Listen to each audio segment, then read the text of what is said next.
Meet the father of modern gynecology, Dr. J. Marion Sims.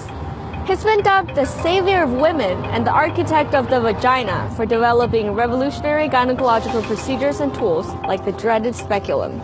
Statues of the 19th century surgeon currently stand in 3 American cities, including this one right here in New York City. But it turns out your routine pap smear has a dark history. Dr. Sims conducted much of his research on slaves, like Anarcha, a teenager who was one of many voiceless, faceless black women who suffered through his experiments without anesthesia or informed consent.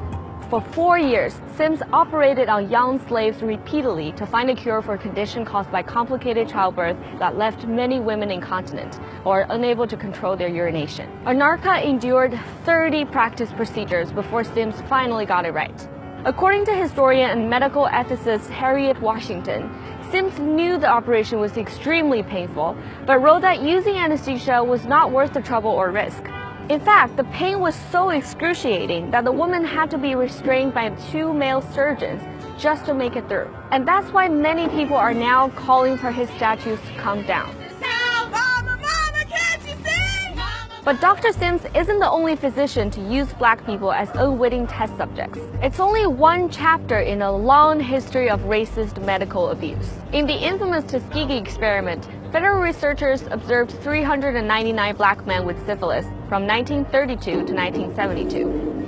A cure was discovered 13 years in, but doctors withheld treatment for decades just so they could continue their work. And that's not even the most egregious example. For decades leading up to the 1970s, white doctors in training performed secret surgical sterilizations, including unnecessary uterus removals on black and Puerto Rican women.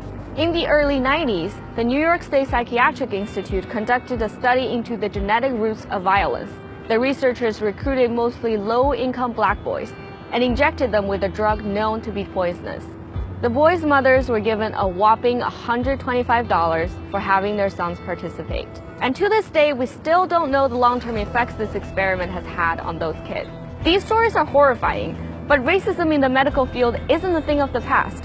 A 2016 study found that a quarter of medical residents who were surveyed thought black skin is actually thicker than white skin.